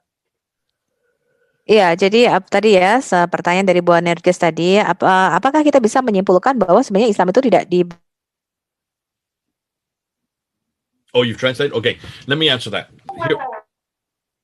Bu Nerges, bentuk oleh Muhammad ya, tapi karena situasi politik. What we're going to find is that Islam that we have today is a political invention, which means it was created for political reasons, not theological reasons. It was created to give authority to the Abbasid Empire. It was begun with the Umayyads. I'm not saying that it didn't begin in the late 7th century. It was probably begun by Abdul Malik himself, because he is the first to introduce the name Muhammad. He is the first to introduce the name Muslim. He is the first to introduce the name Islam. He is the first to introduce Quranic script, but no Quran. He did not talk about Mecca. Mecca did not exist when he was in power from 685 to 705. But we're going to get into that. We're going to get into that. Ya, jadi tadi Islam itu ya dikatakan dia muncul karena kepentingan politik pada waktu itu, pada zaman Abbasian ya. Tetapi kemungkinan ini Islam ini dimulai karena gerakan politik untuk menyatukan ya, untuk memberikan satu kuasa ya kepada dinasti Umayyah pada waktu itu. Nah, dinasti Umayyah ini yang mungkin memulai ya, pertama kali Abdul Malik ini memperkenalkan Islam, memperkenalkan Muslim, memperkenalkan Quran, walaupun pada waktu itu belum ada bukunya, tapi tidak menyinggung sama sekali Mekah ya. Mekah itu belum ada pada waktu itu. Wow, Sophia, you are amazing. I could follow everything you said. You got all the names and the dynasties. You got it all in there. Well done. Wow, you're a good translator. I usually don't do these long material for the translators, but you're picking it all up. God bless you. You've got a real gift there. So you can go ahead and translate that too. They need to know how good you are. No, thank you. They know I'm good. I love your humility. Let's continue on. So here is the problem, Bonerges. Because of the fact that it is a political invention, because of the fact that, as we're going to see, and I'm jumping the gun, I feel kind of bad because I'm not proven that yet. I'm going to prove that in the upcoming talks. But because what we now know today, that it is a political invention to create a authority for a group of people who are not from Arabia. They are actually from what is today Iraq and Iran. They are Persian. Islam is a Persian entity. It is actually as Persian as you can get. And so all of these names like Abu Bakr, I'm sorry, not Abu Bakr, Al-Bukhari, Sahih Muslim, Ibn Dawud, these are all Persian names. They are all from Iraq, and they are from Azerbaijan, and they're from what is today, from Tabaristan, which is what is today Iran. So you're going to find all of this is from much further north and much further east. Yeah, you are too long, brother. Okay, let's break that down. Let's break that down. So everything we're going to see as in the upcoming talks is this is a political enterprise by Persians. Ya. Jadi semua ini adalah gerakan politik ya, gerakan politik yang sebenarnya adalah sangat-sangat jauh ya di Irak sana ya, di Persia. Jadi Islam ini sebenarnya sangat-sangat Persia sekali gitu ya. Jadi semua nama-nama tadi yang disebutkan itu sebenarnya adalah orang-orang, bukan orang-orang Arab ya, tapi orang Persia. All of these people that I have referred today, Ibn Hisham, Al-Waqidi, Al-Bukhari, Sahih Muslim, this guy named Al-Tabari, none of them are from Arabia. They are all from what is today Iraq and Iran. Ya, jadi atau orang-orang nama-nama besar yang tadi saya sebutkan ya, Ibn Hisham, Al-Tabari, Al-Bukhari, ya, Sahih Muslim dan sebagainya itu, semuanya itu bukan orang-orang Arabia ya, tapi orang-orang Iran, Irak yang sekarang. And that's why much of what you're going to hear will be the first time you've heard it. Ya, karena itu apa yang kalian dengar pada malam hari ini mungkin baru pertama kali teman-teman dengar. Hold on, I have to prove that, so I don't want to jump ahead of what I've already shared with you. Oke, saya nggak mau langsung lompat ya. Kita lihat dulu di sini. the Robert Redford asked me this question. I've read a research, I forgot by who, about the Battle of Tours in 732. There is not a single French writer to the historian at the time that the invaders were Muslim. They are called Saracen. Even the banner of the Islamic army during the tour of the Tours did not contain any Islamic symbols. Can you confirm that, Jay? The answer is yes, you are correct. They did not have Islamic symbols at the Battle of Tours, which is in 732, which is during the Umayyad dynasty. In fact, what we're going to find out is that almost everything they had was certainly was political, but it was not theological. They did not come with the traditions or with the Quran in their hand, because the Quran was just being formed at the time of 732. Robert Redford chatting pribadi tadi ya. Saya nggak baca chatnya, pertanyaannya di chat. I'm sorry? I didn't see his chat. I didn't see his question. Oh, is that just a direct message to me? Okay. Whenever you write a question, make sure it's so everybody can read it. Robert Redford, can you make... okay, what he's saying is, in the Battle of Tours in 732, in 732, what he has heard in his research, that the invaders were not called Muslims, they were called Saracens, which is true. That is the name, and we're going to get into that. I haven't got into that yet. They never call themselves Muslims. They call them Saracens or Muhajirun, or they call themselves Ishmaelites, or they call themselves Hagarins. Ya, jadi di dalam perang Tur tadi ya, yang ditanyakan oleh Robert Redford itu memang tidak disebut Muslim ya, mereka menyebutnya Saracen ya. Ada Saracen, ada tadi apa tuh tadi J. Smith. Brother Jay, what again? Saracen? Saracen, Muhajirun, which means people who are in Exodus or movement. They call themselves Hagarins because they're from the line of Hagar, and they call themselves Ishmaelites because they're in the line of Ishmael. Disebut Hagarin juga, disebut orang turunan Ismail juga. The other name, the fifth name, they call themselves with Magre, which Magre means people of Hagar, people of like Hagarins, the same thing. Ya. Kata kelima adalah Magare, jadi orang-orang yang dari keturunan Hagar ya. And that's all from this book. That's all come out from his research. And that's why it was so devastating in 1997 when he introduced this to the world. And he said, listen, folks, there are no Muslims in the 7th century. Ya, itulah yang tadi ditulis di dalam buku ini ya, teman-teman. Makanya dia mengatakan, dengar nih teman-teman ya, tidak ada yang namanya Islam atau Muslim pada abad ke-7. Now, in 730, which is the 8th century, as they're moving up into France, into Battle of Tours is in France, they had already taken over Spain. They were now beginning to call themselves Muslims, but look at that is 100 years after Muhammad. Yes, pada waktu mereka mulai perang ya ke daerah Prancis di sana ya, itu setelah mereka menaklukkan Spanyol, mereka baru mulai menyebut dirinya Muslim, tapi itu ratusan tahun setelah Muhammad mati. We'll be getting into that, so I don't want to jump the gun again, but thanks for your question. Here's another one by Bukan Ahmad. Shalom Mekan. Shalom Malikum. Malikum Salam. I want to ask if the Quran was actually written in Aramaic language, is it true or not? Because I read Gabriel Sama book that said the Quran was written in Aramaic language. Yes. Oke, Bukan Ahmad mengatakan ya, saya mau tanya apakah Quran itu sebenarnya ditulis dalam bahasa Aramaik, benar apa enggak? Karena saya membaca dari Gabriel Sama, bukunya Gabriel Sama, bahwa Quran itu sebenarnya ditulis dalam bahasa Aramaik. Yes, you are correct. It is called Nabatean Aramaic. This book has come out in the last 2 years, written by Mark Dury, the Quran and its biblical reflexes, and he also makes that mention. Now Gabriel Sama did not do the research. The man who did the research on this is Al-Jalad. Al-Jalad is his name. Jadi Gabriel Sama benar ya tadi ya bahwa ditulis dalam bahasa Aramaik, tapi dia bukanlah yang pertama kali meneliti hal ini ya. Al-Jalad ini yang pertama kali menyelidiki bahwa Quran ini ditulis dalam bahasa Aramaik.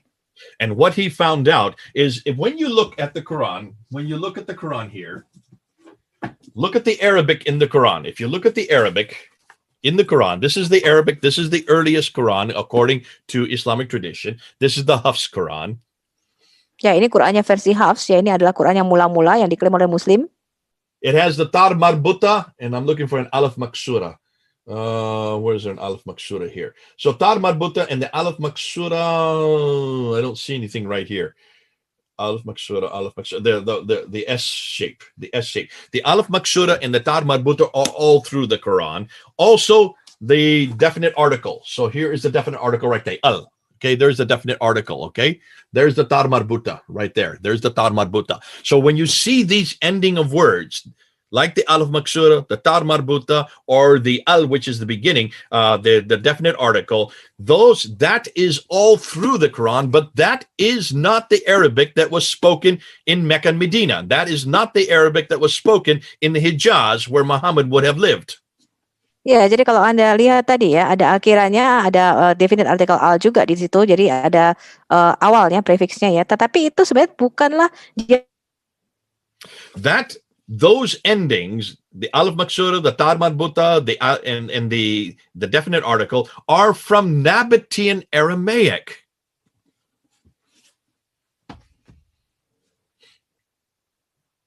Are you there, Sophie? Dialek yang digunakan di Mekah atau Medina. So where is Nabatean Aramaic spoken? Way up in the north. Oke, jadi mereka menggunakan bahasa Aramaik Nabatean ya, itu jauh di sebelah utara. The Nabateans is where Petra is, the city of Petra, which is in today Jordan. Nabatea ini adanya di Petra ya, yang sekarang ini Yordania. That's 600 miles further north. Itu 600 mil ya, ke lebih jauh di arah utara. Nabatean Aramaic only has 16 letters. 16 letters. Ya, huruf-huruf Nabatean Aramaik ini hanya mempunyai 16 huruf. This Arabic that we use today now has 28 letters. Arabik yang digunakan sekarang itu ada 28 hurufnya. Nabatean Aramaic was so crude, was so barbaric that really people could not read it back in the 7th century. Ya, huruf-huruf Nabatean ini masih sangat-sangat kuno ya, Nabatean Aramaik ini, sehingga orang-orang yang itu tidak banyak yang bisa membacanya. And that's why they had to add dots and vowels, the irabs and the harakats. Ya, jadi mereka harus menambahkan harakatnya ya, untuk bisa bacanya mereka harus menambahkan titik-titik tanda bacanya itu. But that was only done in the 8th century. Tapi itu baru dilakukan pada abad ke-8. There was no dots and vowels in the 7th century. Tidak ada titik-titik dan tanda bacanya, tanda huruf hidupnya itu pada abad ke-7. That's why the Arabic had to evolve with the Quran from the 7th up to the 8th up to the 9th century. Karena itu ya, Quran ini juga pasti akan mengalami perubahan-perubahan sesuai dengan hurufnya yang mengalami juga perubahan ya, dari abad ke-7, abad ke-8 sampai abad ke-9. So Gabriel Sama is correct. The Quran that we have in the Arabic we have in the Quran today is the wrong Arabic for Muhammad, is the wrong Arabic for Arabia, is the wrong Arabic for Mecca and Medina. Ya, jadi Gabriel Sama tadi benar ya, bahwa Quran yang kita punya ini bukanlah Quran yang sebenarnya pada waktu zaman Muhammad, pada waktu Mekah, Madinah ya. Pada waktu itu tidak sama. Another talk, another day. We're jumping the gun. We're getting ahead. I can see some of you have been watching my videos, so you know this material from before. Yeah, okay.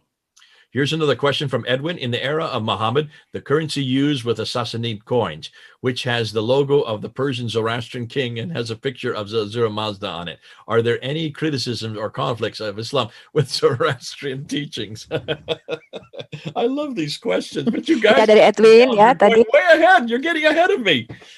Iya, ini pertanyaannya udah pertanyaan kelas lanjut nih ya. Bukan pertanyaan yang mendasar ya. Jadi di era Muhammad tadi Edwin mengatakan apakah mata uang yang digunakan itu adalah koin-koin Sasanid ya, yang mana punya logo yaitu Raja Zoroastrian Persia ya, dan mempunyai gambar Azura Mazda di situ.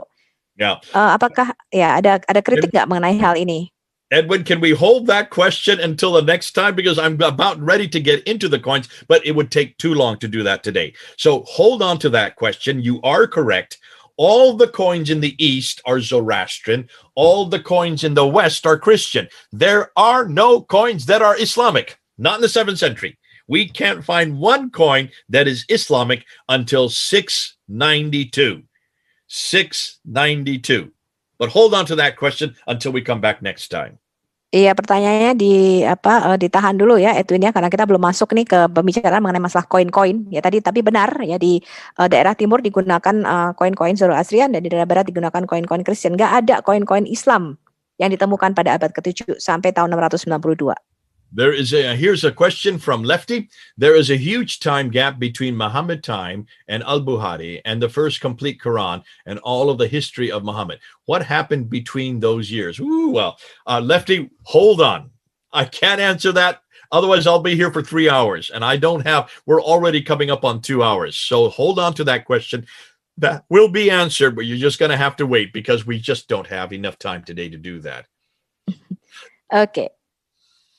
Let's go on. You want to the next slide or? No, I think we're going to have to stop there because this is, I realize we're coming up to 2 hours and the next section is huge and it's going to take us at least 2 hours to do the next section. So let's bring it down to, let's just see if there's any last questions here by Jason Melvino. Is it true that Muhammad's name means praiseworthy? Because in their book that Muhammad's name does not include family name, surname, but instead a single name like a title, which is praiseworthy or God. Is that true?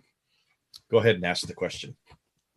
Iya, jadi Jason Melvino tadi bertanya ya, apakah benar ya nama Muhammad ini artinya yang terpuji ya? Karena di dalam kitabnya Muhammad ini tidak disertakan nama keluarganya ya, nggak ada Muhammad bin Abdullah gitu ya. Tetapi hanya namanya disebutkan Muhammad aja ya, seperti gelar ya, yang artinya adalah yang terpuji. Atau ini adalah merupakan gelar daripada Tuhan. Apakah hal ini benar? And that is exactly correct. You've got it right, Jason. Muhammad is not a name, it's a title. It means the praised one. So Muhammad is always the praised one. So which means, and when we see it on the coins, when Abdul Malik introduces it in 691 on the coins, when he introduces it on the Dome of the Rock in 692, when he introduces it on the Caliphal Protocol, is this a name? Ya, jadi tadi Jason Brother J mengatakan benar ya, Muhammad ini bukanlah nama tapi gelar ya, ketika Abdul Malik memperkenalkannya tahun 691 ya, itu di Dome of the Rock, jadi di Yerusalem. Dia memperkenalkan juga di koin tahun 692 ya. Ini semuanya adalah merupakan gelar ya, bukan sebuah nama pada waktu itu. Well, this is, as you're going to see, I'm going to be getting into this. Hold on to that question because I'm going to talk about the Dome of the Rock. I'm going to talk about the coins. I'm going to talk about the Caliphal protocols. I'm going to show you even where Muhammad is mentioned in the Quran, the 4 times where we see the name Muhammad. I'm going to dispute whether or not that has anything to do with the man named Muhammad. I believe, as you're finding, that this means the praised one. Who is the praised one? Hold on. And we'll answer that question. Ya, ditahan dulu ya, kita belum sampai ke sana ya. Siapakah ini yang arti yang terpuji ini ya? Nanti saya akan bicara mengenai koin, saya akan bicara mengenai kalifat, saya akan bicara mengenai the Dome of the Rock. Tapi ditahan dulu nih, jangan dijawab dulu. Nanti saya akan membuka semua. Siapa sih yang dimaksud dengan yang terpuji ini atau Muhammad ini di dalam Quran? 4 kali namanya disebut di dalam Quran. So after Muhammad died, was Islam stagnant or even dying and then introduced by the Abbasid dynasty? How about this, according to Pak Bagus? Ya, Pak Bagus bertanya, setelah Muhammad mati, apakah Islam ini stagnan ya atau berkembang? Menurut Brother J, seperti apa ini setelah Muhammad mati ini? Well, as you're going to find out, it had nothing to do with the Umayyads. There was no Muhammad, there was no Mecca, there was no Muslims, there was no Islam. We don't know of any book called the Quran. None of that existed in the 7th century when it should have been existed. This is all begun by Abdul Malik. You're going to find that out. It was then enlarged and added to by the Umayyads, but it's the Abbasids who come in 749. It's the Abbasids who give us the Islam that we have today.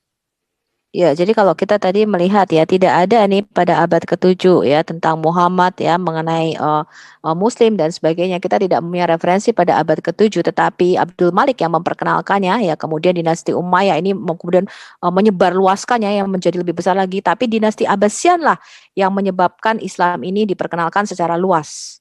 Okay, we're coming up to 2 hours. We'll have to stop there because I do need to get to another appointment. I just realized I'm supposed to be somewhere at 11 o'clock. But listen, these are good questions. You're starting to see that everything we're looking at has to be tested by history. Oke, tadi ini ya bagus sekali ya, tapi saya harus pergi ini ya. Kita sudahi saja 2 jam ini. Tetapi ini kita perlu pertanyaan-pertanyaan sangat bagus ya, bahwa segala sesuatu ini kita harus mengujinya dengan sejarah. I don't know. I don't want to know about the Jesus of the 3rd or 4th or 5th century. I want to know about the Jesus of the 1st century. In the same token, I don't know. I want to know about Muhammad from the 9th and 10th century. I want to know about the Muhammad from the 7th century. This is what we should ask of any religion, of anyone, anywhere. Ya, saya tidak mau tahu ya mengenai Yesus pada abad ketiga, 4 atau 5. Ya, kita juga dengan patokan yang sama ya, maka kita juga tidak mau mengetahui Muhammad dari abad ke-9 atau ke-10. Kita mau mengetahui siapa Muhammad ini pada abad ke-7. Nah, pertanyaan inilah yang seharusnya kita pertanyakan ya kepada semua orang ya di mana saja yang memeluk agama apa saja.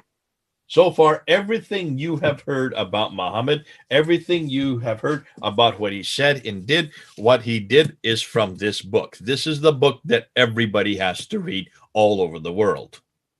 Ya, jadi apa yang bisa kita tahu mengenai siapa Muhammad, bagaimana kehidupan Muhammad, apa yang dia lakukan, itu semua. But this book was written in 833, 200 years too late. Semua berasal, jadi saya menyatakan buku ini dibaca oleh semua orang. We don't have the original manuscript. Kita tidak punya manuskrip yang asli. That only appears in the 11th century, which is another 200 years after that. Ya, baru ada sekitar abad ke-11 ya, 200 tahun lagi nih setelah itu. Can you see much of what we know about Islam today comes from the 9th, 10th, 11th, 12th, and 13th century. Ya, jadi apa yang kita ketahui mengenai Islam ini didapat dari abad ke-9, ke-10, 11, 12, dan 13 ya setelah itu. But that is a political Muhammad. That is a theological Muhammad a theological Muhammad that is really a political Muhammad. Tapi itu adalah teologi daripada Muhammad yang dimasukkan ke dalam politik. That's why I'm not interested in that Muhammad. I'm not interested in that Islam. I want to know the Muhammad of the 7th century. I want to know the Muhammad that actually existed. Now, that's what we're going to be doing. I thought I'd be able to get through it more. So today, we're going to have to break it up into smaller pieces.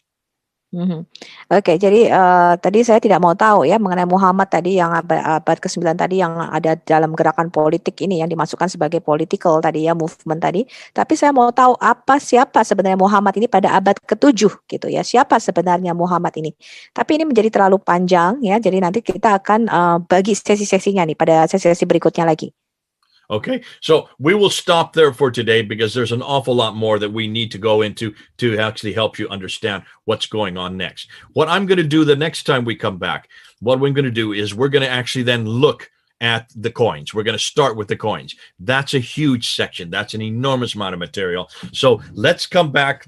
When we come back again, we'll then introduce the coins because the coins will show that there is no Muhammad in the 7th century. There is no Islam in the 7th century. There is no people called Muslims or a book called the Quran. There are no people. There's no one called Abu Bakr, Umar, Uthman, or Ali. None of this exists in the 7th century. Ya, jadi pada sesi berikutnya nanti saya akan bicara mengenai masalah koin ya. Kalau kita bicara mengenai masalah koin ini materinya banyak sekali ya. Jadi akan menjadi salah satu materi yang cukup panjang ya. Kalau kita melihat dari materi kedua nanti yang akan saya bicarakan mengenai koin, kita akan lihat bahwa tidak ada Muhammad pada abad ke-7 ya. Kemudian juga tidak ada Islam, tidak ada referensi mengenai Abu Bakar, Umar, Ali pada abad ke-7. Kita tidak tahu itu. So everything that I'm going to say, what we're going to do is we're going to then look at the coins. We're going to look at the rock inscriptions. Those are the two most devastating. And the reason why they're devastating is because they are from the 7th century. These are coins. We're only looking at coins from the 7th century. We're only going to look at rock inscriptions from the 7th and 8th century. So we're going back to that period, back to that time, back to that place. Ya, jadi nanti kita akan melihat ya inskripsi pada koin, kemudian inskripsi pada batu-batu. Kenapa dua materi ini yang paling sangat merusak ya sejarah mengenai Islam? Ya, karena kita kembali lagi kepada materi-materi koin pada abad ke-7, kita hanya akan melihat pada abad ke-7, kemudian inskripsi pada batu-batu dari abad ke-7 dan abad ke-8. Jadi kita akan kembali ke era itu, kepada zaman Muhammad pada waktu itu, kita akan melihat bukti-bukti sejarahnya. Now, we're going to stop there. We need to applaud you, Sophia. You've done an amazing job. I don't know of anybody that can remember so much as you do, names, dates, and places, and get it exactly correct after I go on for 5 minutes before I stop. Yeah, thank you. And then we're going to ask Brother Adam if he will please close us down, close us with prayer. Yeah, Over to Brother you, Adam Seeker, you want to close? Yeah, sure. Thank you so very much for this opportunity. Father, thank you so very much for this blessed time that you have given us, Lord. Lord, thank you so very much. Lord, allow this session to go out to millions and millions of Muslims so that they would understand what problems that they would have, the issues that they would have, and their scholars have lied with them. And they could get out of the darkness and the deception, because there's nothing in Islam that can save them. Because the only one who can save is Lord Jesus, who came for us, died for us, and gave us the salvation, eternal salvation. Through him we are saved. Lord, allow J. Smith to even get more and more information to debunk this claim and destroy this tree from the roots once and for all, Lord. Lord, what we are doing is nothing, because we are nothing. You are the one who is allowing us to reach to those people, Lord. Lord, bless the ministry of J. Smith. Bless the people who are working with him. Lord, bless this session. Lord, bless this YouTube channel that you have allowed us to speak to these people so that we could show them the truth which is in you, Lord. Lord, in your holy Son's name, I pray. Amen. Amen and amen. Well, thank you. I'll leave it back over to you. Thank you.